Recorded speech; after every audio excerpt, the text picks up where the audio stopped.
Siku moja mahakamani nilimsikia Bwana Tundu Lissu, mwenyekiti wao.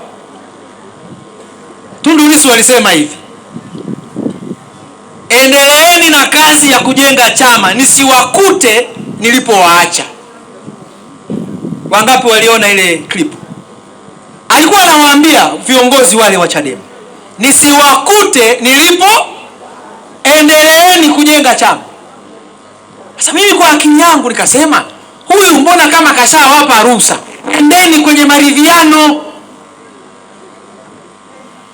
kwa sababu wale wanaendelea. Sasa anawaambiaje nisiwakute Maana yake anawaambia kama kuna mchakato wa maridhiano, nendeni mezani mkazungumze. Sasa wale kwa sababu usara wao ndogo hawaelewi, wenzao wanawaambia endeleeni nisiwakute nilipowaacha.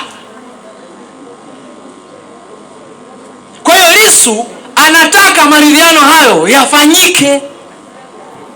Sasa hao jamaa hawaelewi. Wao wameng'ang'ana tu majukwani. Wameitwa Ikulu tarehe 30, wamegoma kweli. Sasa sio wanafurahia mwenzao yuko jela mule. Njoo mezani. Wewe si unasema huyu aachiwe. Tunamwachiaje? Tuambie. Katiba hii, sheria hizi, tuonyeshe njia ya kupita. Kwa hiyo mwenzao kawaambia endeleeni, kawaambia kijanja, lakini hawa hawaelewi. Wanasema hatutaki maridhiano mpaka sharti hili, sharti hili, sharti hili. Sasa wewe, mimi nimegombana mimi na mke wangu, yule amekaa kwao na wazazi wake, mimi sitaki kurudiana naye mpaka sharti hili, sharti hili, sharti hili. Si uje tukae mezani tuzungumze?